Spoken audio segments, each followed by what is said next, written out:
Hi, y'all. I'm Brooke Parkhurst, author of Belle and the Big Apple. My life in 8 words would be divided, chaotic, exciting, promising, urban, confused, fun, and very, very creative. The question that I get most from readers is, did that really happen? And I have to tell them that a lot of things did happen, but I'm also a very creative person. And so I get to have fun and be an author, and I get to embellish. But did that really happen? Question mark, exclamation point. It's definitely the question I get most. I'm definitely still working on my definition of perfect happiness. I think it would be finally feeling a sense of peace and contentment, but always striving for more. Before writing the book, I was an aspiring journalist. I did have one job in particular that came in direct conflict with my personal life philosophy. I worked at a news station in New York City.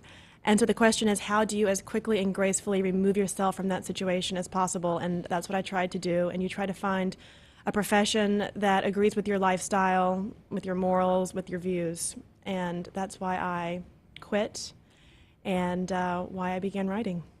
My greatest achievement, I think at my young age, 28, relatively young, would be staying true to myself amidst the whirlwind of New York City. I think I'm very true to myself and very true to how my parents raised me, which can be very, very difficult here. I've lived in New York now for 6 years, which I cannot believe. And it's very different living day to day without my family. Not seeing them on Sundays, not being with my sister. It's a lot with family. And then, of course, the pace. I think I have high blood pressure now from the pace of New York City. And down south, you wish the pace would pick up.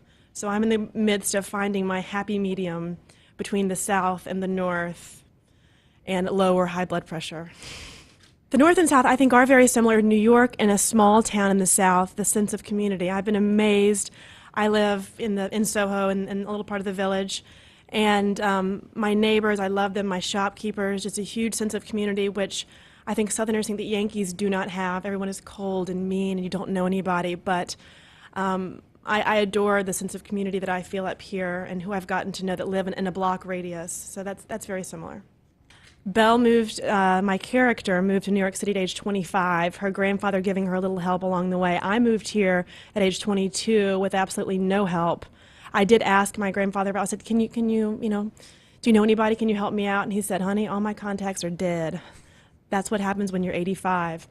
And so I said, well, shoot, all right. And then I just, beat the pavement and, worked it and got the job on my own accord. My character moves into a small apartment. I also happened to move into a small apartment south of Houston. For both the character and myself, that sense of community, once again, was very important.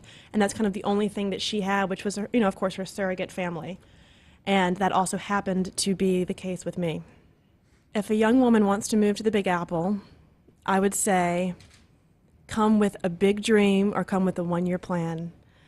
Because it's not a place to while away your time. Rent is too high, the people can be too cruel, the job world is difficult. You have to have, I think, a dream so strong to become a personality, to become a writer, to become a singer, whatever, a lawyer, a big time lawyer. You have to have that dream that directs and focuses your everyday life, or come here for 1 year of fun. My favorite occupation when not writing, which might be a little unfair because my book involves this, but it would be cooking. And then I speak several languages, so I love taking language classes, meeting handsome Italian, French men, and practicing my language skills with them.